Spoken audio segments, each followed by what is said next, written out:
कुछ लोग खेती करते हैं, कुछ लोग मेहनत करते हैं, कुछ लोग मजदूरी करते हैं और कुछ लोग ये बताते हैं कि ये खेत वो जगह है जहाँ सोच जन्म लेती है, ये खेत वो जगह है जहाँ पर विचार जन्म लेते हैं, ये खेत वो जगह है जहाँ से आविष्कार जन्म लेते हैं, जहाँ से नवाचार जन्म लेते हैं। और उन नवाचारों को कलमबद्ध करके उन्हें किताब की शक्ल में पहुंचाकर इन किसानों को मोटिवेट करना, इन किसानों को प्रोत्साहित करने का जो कार्य है, मैं कहता हूं इस समय पर देश को सबसे ज़्यादा ज़रूरत उसी की है। एग्री जर्नलिज्म यानी कि कृषि पत्रकारिता के पुरोधा, कृषि पत्रकारिता के भीष्म पितामह आज आपके सामने स्क्रीन पर हमारे सामने मौजूद हैं। ये कहानी है एक ऐसी कलम की जो स्याही से नहीं, किसानों के पसीने से लिखी गई है। ये कहानी है एक ऐसे लेखक की जिसने कलम उठाई उनके लिए जो हमारे लिए कंधों पर हल उठाकर खेतों तक पहुंचते हैं। ये कहानी है एक ऐसे पत्रकार की जिसने कृषि पत्रकारिता को सिर्फ खबर नहीं, एक आंदोलन बना दिया।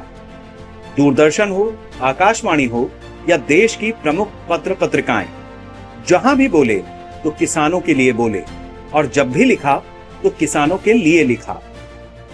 ये कहानी है डॉक्टर महेंद्र मधुप की। जोधपुर की मिट्टी से निकला वो नाम जिसने पत्रकारिता में पीएचडी कर कृषि को अपना धर्म बना लिया। Rajasthan state agriculture marketing board में डिप्टी डायरेक्टर जैसे महत्वपूर्ण पद पर रहते हुए भी दिल धड़कता रहा तो सिर्फ किसानों के लिए। और जब रिटायर हुए तो आराम नहीं चुना, बल्कि पूरी तरह खुद को समर्पित कर दिया किसानों के नाम। किसान, फार्मर, खेड़प, जी हाँ, किसान के कई नाम हैं। लोग उन्हें अलग अलग नामों से जानते हैं। कोई उसे अन्नदाता कहता है, कोई उसे भगवान कहता है। परंतु आज हम आपको एक ऐसे व्यक्तित्व से मिलाने जा रहे हैं, एक ऐसी पर्सनैलिटी से मिलाने जा रहे हैं जिन्होंने किसान को सबसे पहली बार वैज्ञानिक कहा, जिन्होंने कहा कि किसान से बड़ा कोई वैज्ञानिक नहीं और खेतों से बड़ी कोई प्रयोगशाला नहीं। जी हाँ, मिट्टी के महानायक में आज महानायकों के महानायक, जी हाँ, वो व्यक्ति जिन्होंने इन महानायकों को असल में महानायक बनाया। आज हम आपको मिलाने ले जा रहे हैं डॉक्टर महेंद्र मधुप से, जिन्होंने लिखा तो सिर्फ किसान के लिए, जिन्होंने कुछ कहा तो सिर्फ किसान के लिए, जिन्होंने अपनी रिटायरमेंट के बाद की जिंदगी जी तो सिर्फ किसान के लिए। सबसे पहले आइए स्वागत करते हैं डॉक्टर महेंद्र मधुप का। डॉक्टर साहब, मिट्टी के महानायक में बहुत बहुत स्वागत है। आपका बहुत बहुत स्वागत है। एक अभियान संपूर्ण दुनिया में चलाया गया, उस अभियान का नाम है मिशन फार्मर साइंटिस्ट परिवार।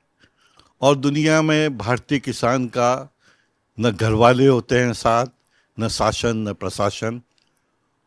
उसको किसान वैज्ञानिक नामकरण जो दिया गया दुनिया में पहली बार और अब सारी दुनिया द्वारा अपना लिया गया, वही मेरे जीवन की एकमात्र सफलता है। मैं याद दिलाना चाहूँगा, प्राकृतिक खेती और जैविक खेती पर 24 घंटे का कार्यक्रम सुनील सुशीला शर्मा जी आपने किया और सारी दुनिया में उसकी चर्चा है और आपने कीर्तिमान स्थापित किया। तो आज मैं उस महानायक के साथ हूँ जिसने ये कीर्तिमान बनाया। मेरी तो एक ही सफलता है, पढ़े लिखे लोगों को कहते थे कृषि वैज्ञानिक। आज दुनिया कहने लगी है कि जो किसान है, जो शायद कभी स्कूल भी नहीं गया, वह है किसान वैज्ञानिक, और आज हम उनको सलाम करते हैं। आत्माराम पुरस्कार, चौधरी चरण सिंह पुरस्कार और भी न जाने कितने सारे पुरस्कार डॉक्टर महेंद्र मधुप को अब तक मिल चुके हैं। एक एक पे चर्चा करेंगे, लेकिन सबसे पहले हम जानना चाहते हैं कहाँ से शुरू हुआ इनका जीवन और कहाँ तक आकर ये कृषि लेखन की तरफ पहुंचे, या यूं कहें एग्री जर्नलिज्म के शायद इस समय के सबसे बड़े पुरोधा इस समय हमारे साथ बैठे हैं। उसके बारे में पूछेंगे कहाँ से शुरू हुई इनकी ये यात्रा। जोधपुर में जन्म हुआ 1947 की 2 मार्च को। जयपुर आ गए, पिताजी विधानसभा में थे, ज्ञानमल सा लोढ़ा, और उनके साथ रहकर ये सीखा कि जिसका कोई नहीं करता उसको सबको करने के लिए करना चाहिए। वापस बोलूं, बैठा नहीं। जोधपुर में 1947 की 2 मार्च को जन्म हुआ। जब राजस्थान विधानसभा बनी तब हम जयपुर आ गए और जयपुर में ही पढ़ाई की। पिताजी ज्ञानमल सा लोढ़ा ने एक सीख दी, जिसका कोई नहीं उसका ही बनना सबसे बड़ा मेहनत जीवन है। पढ़ते पढ़ते जब 12 साल का था तब आकाशवाणी जयपुर जाना हुआ और सजीव प्रसारण आकाशवाणी जयपुर से कहानी का किया। उसी साल राज्य के प्रमुख समाचार पत्रों, उस समय राजस्थान पत्रिका थी, लोकवाणी था और कुछ राजदूत था, अन्य पत्र थे, उन सब में मैं लिखने लगा। बीए किया। बीए करते करते पत्रकारिता की कुछ समझ आई कि कुछ परिवर्तन का काम करना है। इस बीच में कई पत्रिकाओं का संपादन किया। बीए में मैं जब था तो महाराजा कॉलेज जयपुर में मैंने वहाँ की पत्रिका महाराजा कॉलेज पत्रिका का संपादन किया। उसके अगले साल कला संकाय चला गया राजस्थान कॉलेज में, मैंने वहाँ की पत्रिका का संपादन किया। उसके अगले साल मैं जब एमए हिंदी में था तब मैंने वहाँ की पत्रिका का भी संपादन किया, लगातार 3 साल तक किया। फिर सोचा साहित्य में रुचि है तो नीरा साहित्यिक पत्रिका, जब एमए प्रीवियस में मैं था 1967-68 में, तब सुभाष नाहर और वसंत जेतली के साथ मिलकर निकाली, संपादन किया। एमए किया। एमए करते करते सोमनाथ गुप्ता थे, पारसी रंगमंच के जाने माने व्यक्ति थे, उनके साथ रहकर उनके नेतृत्व में मैंने लघु शोध प्रबंध लिखा, जयपुर के पत्रिकाओं का स्वाधीनता आंदोलन में योगदान। फिर पीएचडी के लिए मैंने सोचा पत्रकारिता में ही काम करें, तब तक पीएचडी विषय पर राजस्थान में किसी को भी उपाधि नहीं मिली थी। ब्रज साहित्य के चक्रवर्ती डॉक्टर सत्येंद्र के नेतृत्व में मैंने पीएचडी की राजस्थान की साहित्यिक पत्रिकाओं पर। जनवरी 73 में जब मैंने किया तब मुझे लगा कि दुनिया तो और ही कुछ है, बड़ी बड़ी बातें शहरों का करने से क्या होगा। मैं निकल गया हरियाणा में मैं संन्यासियों के बीच में रहा, मजदूर आंदोलन के बीच में रहा, अर्थसत्ता पत्रिका का संपादन किया, कभी बंगाल, कभी पंजाब, कभी हरियाणा, कि मन नहीं लगता था।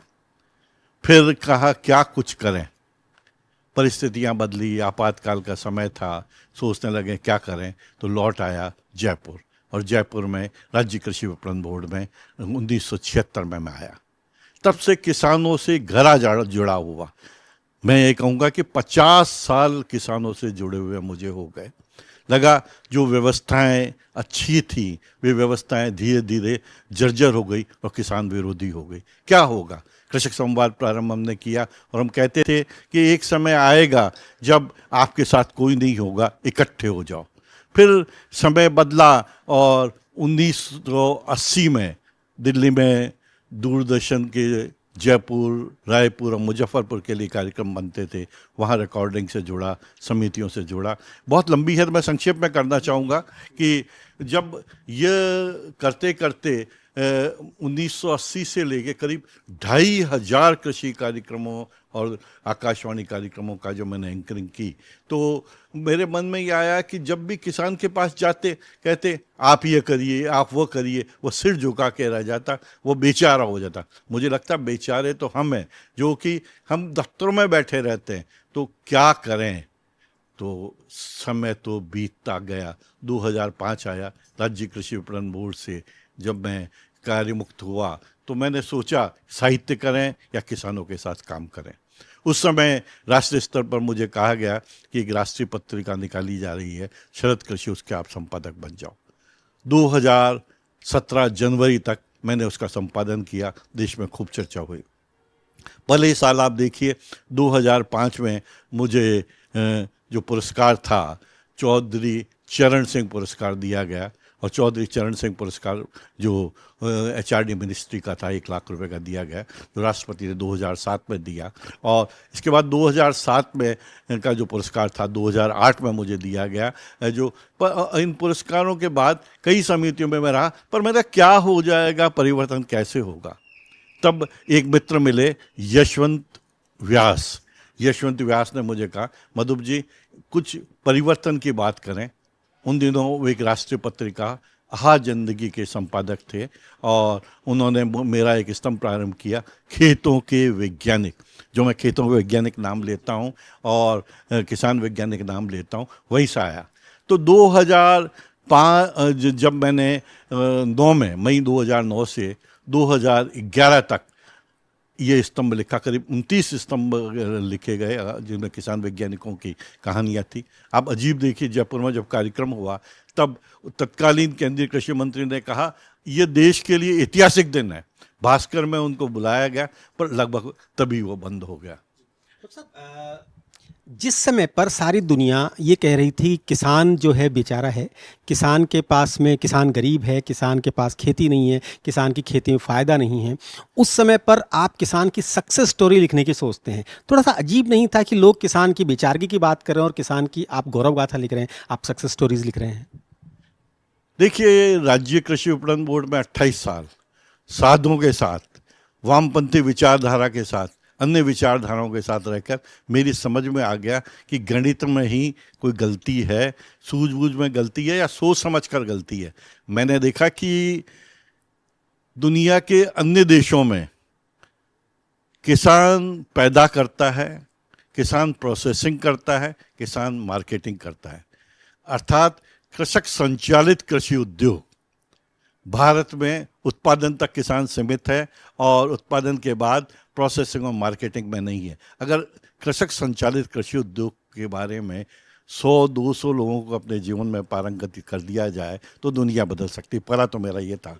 दूसरा, इस यात्रा में मुझे कैलाश चौधरी मिले, कोटपुतली में वहाँ पर अपने गांव में खेती करते थे। कभी कभी कृषि भवन आते थे और वो लड्डू बनाते थे आंवले के, बगैर चलता नहीं, मैं उनका प्रचार करता रहता था। जगदीश प्रसाद पारिक जो पद्मश्री हैं, वो तब मिला करते थे 40 साल पहले, और वो यहाँ पे गोभी लेके आते थे और गोभी लाके वो कहते थे मधुप जी मैं लाया हूँ, मैं बेच रहा हूँ। आज वो उन्होंने विश्व कीर्तिमान से करीब 150 ग्राम पीछे हैं। सुंडाराम वर्मा 1 लीटर पानी से 1 पेड़ की विधि विकसित की। हम उनके गांव गए, उनको समझा और मैंने कहा अगर अपन ने 100 लोगों की ज़िंदगी में बदलाव ला दिया और 100 लोगों से कहा कि भाई आप कृषक संचालित कृषि उद्योग को अपना लो तो जीवन सफल हो जाएगा। कहते हैं कि एक सुभाष चंद्र बोस अगर हो सक्रिय होते आज़ाद भारत में तो भारत का स्वरूप दूसरा होता। तो मैंने कहा 100 आदमी हो जाए तो परिवर्तन आ सकता है। और जब मैंने ये सोच अपनाई तो धीरे धीरे वो समय आया। 2016 का दिसंबर महीना था और मेरा बेटा जो अपूर्व मधुप है, उसने कहा पापा आप है जो ये मानदेय लेना छोड़ो शरत कृषि का और आप तो सिर्फ किसानों के लिए लग जाओ। मैंने उसको कहा बेटा ज़िंदगी भर तो मैं देता रहा, अब मैं लूँगा। उन्होंने कहा पापा अगर मैं आपका अच्छा बेटा हूँ और आप लंबे टाइम जीना चाहते हो तो आप ही करो। और आज उसके कारण परिवर्तन आया। और 2016 में ईश्वर सिंह कुंडू के घर पर हरियाणा में कैथल में हमने मिशन फार्मर साइंटिस्ट परिवार की शुरुआत की। उसी समय हमें मिले धर्मवीर कंबोज 2008 में मुझे जयपुर दूरदर्शन में मिले थे और उन्होंने प्रोसेसिंग की एक मशीन बनाई थी और उस मशीन का हमने प्रचार किया। दिल्ली में रिक्शा चलाते थे, सड़क पे पटरी पे सोते थे और वो कहते थे ज़िंदगी में क्या बदलाव आएगा। मैंने कहा धर्मवीर क्यों घबराता है, आप आश्चर्य करेंगे आज 15 से 20 देशों में वो है जो अपना एक्सपोर्ट करते हैं मशीनों का। MBA की क्लासेज लेते हैं और CBSE की जो 12th की किताब है उसमें अंग्रेजी में 2 पेज का चैप्टर है। उन्होंने तो अंग्रेजी पढ़ी नहीं और लोगों को घर से। आप ईश्वर सिंह कुंडू कहते थे मधुप जी कर तो रहे हैं, क्या होगा। जैविक खेती में उन्होंने बड़ा काम किया, आपने भी उन पर बड़ा कार्य किया है। तो मैं उनको कहता परिवर्तन, उनको महिंद्रा समृद्धि की एक प्रतियोगिता में 44 लाख रुपए की राशि दी गई। आप देखिए कैलाश चौधरी जिनके साथ काम करते थे, मीठा लाल मेहता जो राजस्थान के पूर्व मुख्य सचिव थे, उन्होंने मृत्यु से पूर्व कहा कैलाश चौधरी जैसे व्यक्ति होने चाहिए। उसको अंतर्राष्ट्रीय जैविक खेती के में उनको पुरस्कृत किया गया, सम्मानित किया गया। तो ये यात्रा प्रारंभ हुई यशवंत ने। फिर हमने कहा यशवंत क्या करें, नाम क्या रखें। तो यशवंत व्यास ने मेरे को कहा मधु जी गूगल पे देखते हैं। गूगल पे हमने देखा कि मिशन फार्मर साइंटिस्ट के नाम से दुनिया में नामकरण ही नहीं है। तो मैंने कहा क्या करें, तो अपन मिशन फार्मर साइंटिस्ट के एक परिवार की स्थापना इन्होंने की, उसके प्रणेता कहलाते हैं, उसके फाउंडर कहलाते हैं। क्या है एग्जैक्टली मिशन फार्मर साइंटिस्ट परिवार क्या है और उसमें कौन लोग हैं जो शामिल हैं? जिनको कोई नहीं जानता 100, 200, 500 आदमी जानते हैं। उन 500 आदमियों वाले व्यक्ति को घर वाले दुत्कारते हैं कि तू छप्पड़ नहीं लगाता, पैसे व्यर्थ करता है, उन लोगों की पहचान दुनिया भर में करना, अर्थात जिसको 1000 लोग जानते हैं उसको 1 लाख या 10 लाख लोगों तक उसकी पहचान का विस्तार करना एक तो उद्देश्य है। दूसरा, कृषक संचालित कृषि उद्योग, उसमें उत्पादन के बाद प्रोसेसिंग आप करो, मार्केटिंग आप करो। वो कहते कैसे करेंगे, पैसे ही नहीं है, घर वाले दुत्कारते हैं। तो मैंने कहा पुस्तकें निकालते हैं, स्तंभ लिखते हैं। तो मैंने कहा भाई आपके दादाजी क्या करते थे, आपके पिताजी क्या करते थे, माँ क्या करती थी, चाचा क्या करते थे। आप ही देखिए कि जब हमने उनको ये करना चालू किया तो घर वाले कह रहे हमारा बेटा बेकार ही नहीं है, कुछ करता है। फिर कहा कि साहब घर में कोई सर्टिफिकेट तो हमें देता ही नहीं है, हम स्कूल ही नहीं गए। तो मैंने कहा क्यों घबराते हो। मैंने खेतों के वैज्ञानिक पुरस्कार श्रृंखला चालू की। पहला कार्यक्रम राजूवास बीकानेर में किया, जहाँ सम्मानित किया गया, करीब 50 लोग थे। इसके बाद जोधपुर में हमने मौलाना आज़ाद यूनिवर्सिटी में किया, उदयपुर में पैसिफिक यूनिवर्सिटी में सम्मानित किया। सब लोग करने लगे, ज़िंदगी बदल गई। ऐसे ही एक कार्यक्रम में मुझे मिले मोहम्मद मकबूल रैना, राजौरी के थे। रैना ने मुझे कहा कि मधु जी आज मेरे लिए बड़ा महत्वपूर्ण दिन है। तो मैंने उनसे कहा कि क्या महत्वपूर्ण दिन है, कि राजौरी में आतंकवादी थे और वहाँ खेती नहीं करते थे। मेरे जुड़ाव के बाद आतंकवादी आतंकवाद से हटकर खेती करने लगे। वो कहने लगे कि जो दुनिया का जो परिवर्तन होगा वो गन से नहीं होगा और वो तो हल से होगा। तो ये सब चीज़ें जो जुड़ती रही। फिर मैंने मेरे दोस्तों से कहा यार आपने मेरे से बहुत दोस्ती निभाई दुनिया भर में, भारत, आपका यूके, मैंने यूके के बाद यूएसए के कई के साथियों से जुड़ा, मैं स्विट्ज़रलैंड के लोगों से जुड़ा, मैं थाईलैंड के लोगों से जुड़ा। मैंने कहा कि आप सब साथ दो ना, बड़ी बड़ी बातें करते हो। मुझे याद है कि यूके में अपनी करीब 4 यात्राओं में मैंने वहाँ सरकारी अधिकारी भी मौजूद थे और वहाँ के लोग भी मौजूद थे। मैंने जब उनको बताया कि भारत में ऐसे लोग हैं, स्तब्ध रह गए वो कि यार हमें तो पता ही नहीं था। केंद्रीय कृषि मंत्री जो तत्कालीन थे उनसे मैंने कहा यार ये कि इस ढंग से लोग हैं। वो कहते मधुब जी फार्मर साइंटिस्ट अपने हैं क्या, जो आईसीआर के भी सब कुछ थे। मैंने कहा है। तो मुझे पत्रकारों का, अच्छे मिनकों का सहयोग मिला। और आप ये करेंगे कि आपने, मैंने जैसे कहा, एक कीर्तिमान बनाया, 24 घंटे का आपने कार्यक्रम बनाया जैविक और प्राकृतिक खेती के ऊपर। और मेरे ख्याल से भारत को आने वाले समय में सौभाग्य मिलेगा जिसमें कहा जाएगा कि अनपढ़, कम पढ़े लिखे लोगों को किसान वैज्ञानिक नाम दिया गया भारत में, और महेंद्र मधुप ने दिया। एक मैं और आपको बताना चाहूँ, लोग तो अपने जिंदा रहते बहुत चर्चाएं करते हैं। वर्ल्ड पीस यूनिवर्सिटी जो है पूना में, वहाँ पर एक अंतर्राष्ट्रीय सम्मेलन था और उसमें यूके की तरफ से मेरा नाम मनोनीत किया गया। वहाँ के लोगों को नहीं बुलाया गया, मुझे बुलाया गया। मैंने एक ही बात कही कि मेरी मृत्यु के 50 साल बाद कश्मीर घाटी में कोई व्यक्ति जाएगा और मधुप नाम सुन के कोई कहेगा यार आप महेंद्र मधुप जी से संबंधित थे क्या, तो मेरी जीवन की सफलता होगी। तो और मिशन फार्मर साइंटिस्ट का अर्थ यह है, कृषक संचालित कृषि उद्योग जिनको कोई नहीं जानता वो लाखों लोगों तक पहुंचाएं और जीवन का कुछ समय तो हम अच्छा दें, परिवर्तन के लिए दें। अब आप जैसे मैं बताऊं, दुनिया का एकमात्र राष्ट्रपति भवन भारत का है जहां किसान वैज्ञानिकों को मेहमान के रूप में बुलाया जाता है। धर्मवीर कंबोज की मैंने 2012 में आपसे चर्चा की। उनके साथ ही गुरमेल सिंह धोसी हैं जो कि श्री गंगानगर के हैं। आप कहो कि यार ये दिक्कत आती है, तो वो कहेंगे आप कब आ रहे हो सुनील जी, आप कहोगे 15 दिन बाद, तो वो नई मशीन क्रिएट कर देंगे। वो राष्ट्रपति भवन में धर्मवीर कंबोज के साथ 20 दिन मेहमान रहे। ऐसे ही राय सिंह दैया हैं, राय सिंह दैया जयपुर के हैं। वो लिखना ही कठिन होता था, वो 15 दिन राष्ट्रपति भवन में मेहमान रहे और आके उन्होंने मुझे कहा मधुप जी यार किसी कृषि भवन में तो किसी से मिलवा दो, समाचार छाप दो। समाचार छापने वाला कोई नहीं था, मैं बड़ा शर्मिंदा हूँ। संतोष पचार है, हमारे घर में आती थी और आके ये कहती थी, सीकर जिले की है, कि मधुप जी घूंघट काट के रहती हूँ, नहीं घर वाले नाराज हो जाएंगे, ससुराल में हूँ। मैंने कहा घूंघट मत काट। राष्ट्रपति भवन में जो मेहमान रही, तत्कालीन राष्ट्रपति प्रणब मुखर्जी ने उससे के लिए कहा इनको लाउड स्पीकर दे, माइक दे दो, ये बोल लें। उनका हिंदुस्तान का लाउड स्पीकर मैं हूँ। एक संतोष खेदड़ है सीकर की। संतोष खेदड़ के लिए लोग कहते हैं फीचर फिल्म उन पर बननी चाहिए। और ऐसे ही आपका श्रवण बाजियाँ हैं जब मेरी पहली पुस्तक छपी तो श्रवण बाजिया को देने लगे, बोले मेरे पास तो किराए के पैसे भी नहीं है। उसको 10 लाख रुपए का इन्फोसिस ने पुरस्कार दिया।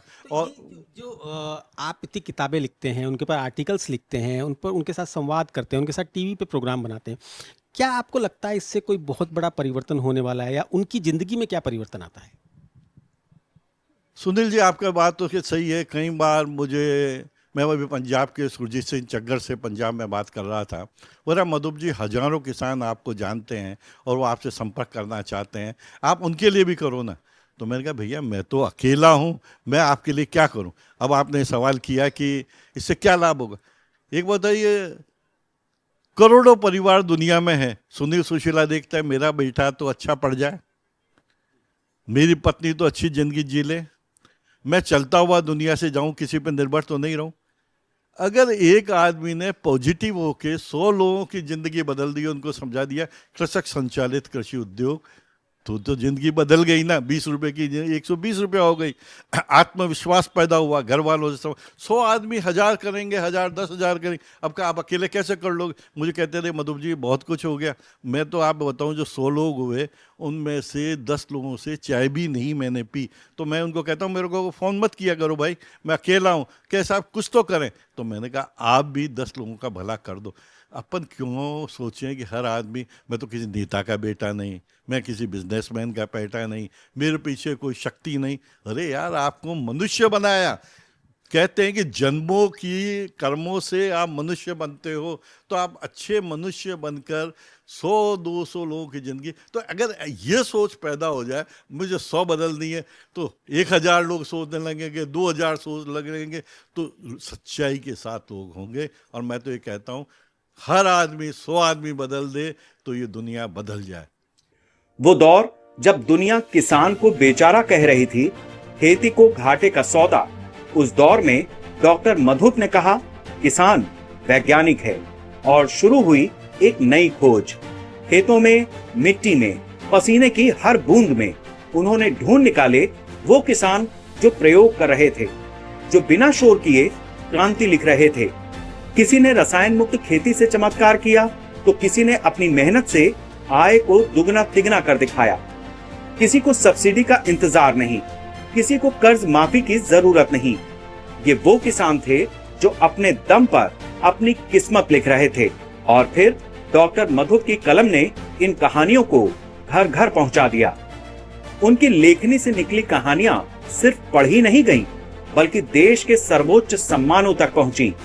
मिशन फार्मर साइंटिस्ट परिवार, एक ऐसा मंच जहां देश भर के बिरले किसान जुड़ते चले गए। जम्मू कश्मीर के मकबूल रैना, जिन्होंने बंदूक छोड़कर हल उठाया। हरियाणा के धर्मवीर, जो रिक्शा चलाते चलाते सीबीएसई की किताबों तक पहुंच गए। राजस्थान की संतोष खेदर, जिन्होंने अनार की खेती में मिसाल कायम की।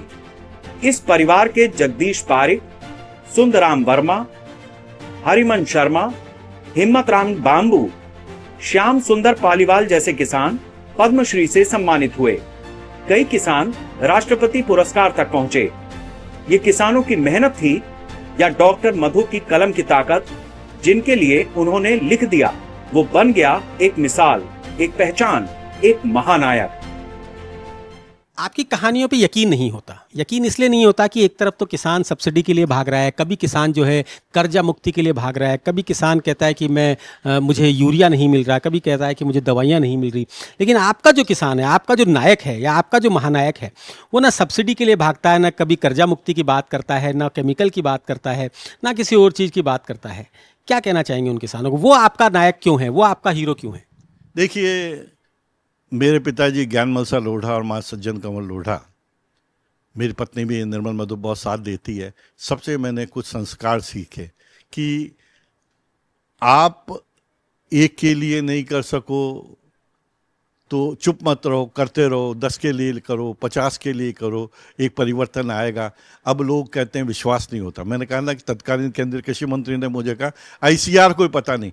तब एक किताब और आईसीआर ने निकाली, उसमें कृषि विज्ञान केंद्रों ने सूचना भेजी खेतों के वैज्ञानिकों की।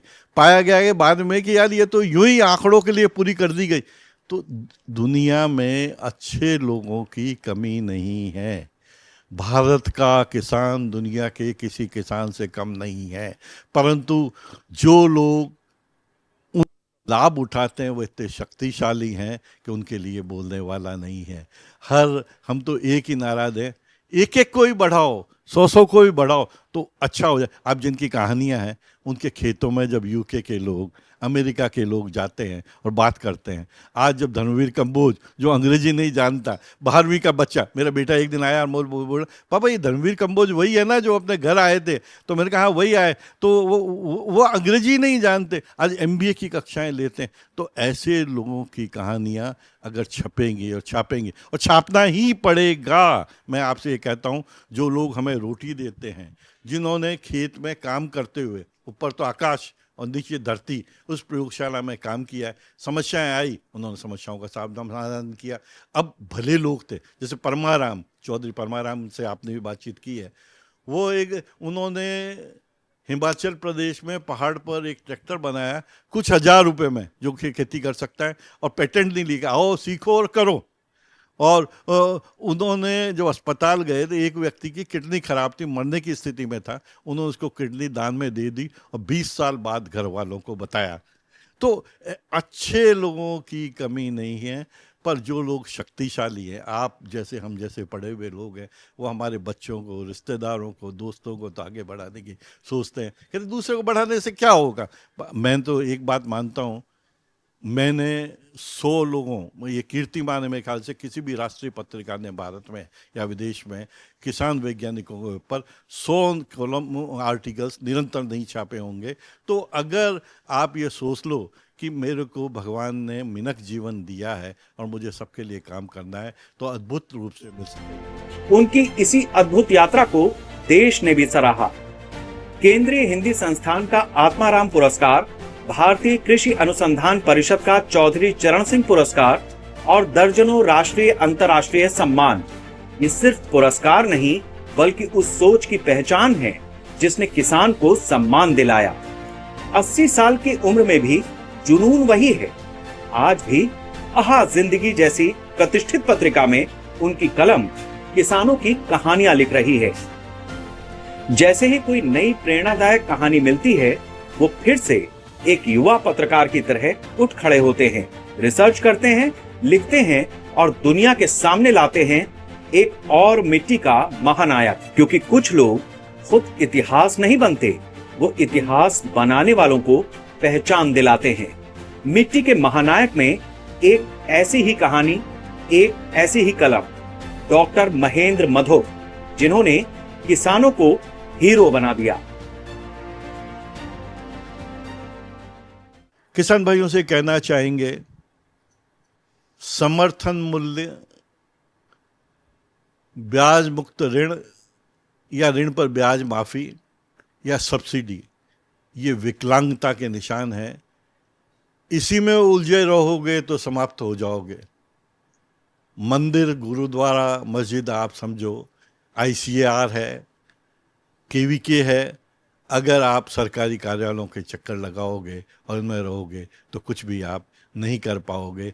इसलिए आप अपने अंदर यह परिवर्तन लाओ कि जो आप काम कर रहे हैं, जो कच्चा माल आपका उत्पादन है, उसका ही गांव में प्रोसेसिंग करना है, उसी में मार्केटिंग करना है और अपने बच्चों को भी आगे बढ़ाना है। बच्चों और आप दोनों को मिलकर अगर आपने एकजुट हो गए तो आज जो आप रोटी नहीं खा सकते, वो करोड़पति बन सकते हो। ये जरूरी नहीं कि किसान की आवाज़ किसान ही उठाए। एक लेखक, एक मोटिवेटर, एक जो राइटर होते हैं, वो अगर किसान की आवाज़ को उठाते हैं तो किसान की वो आवाज़ दूर तलक जाती है। मिट्टी के महानायक में अगले सप्ताह हम फिर मिलेंगे किसी और महानायक के साथ, किसी और इनोवेशन के साथ, किसी और नई सफलता की कहानी के साथ। तब तक देखते रहिए आज की खबर।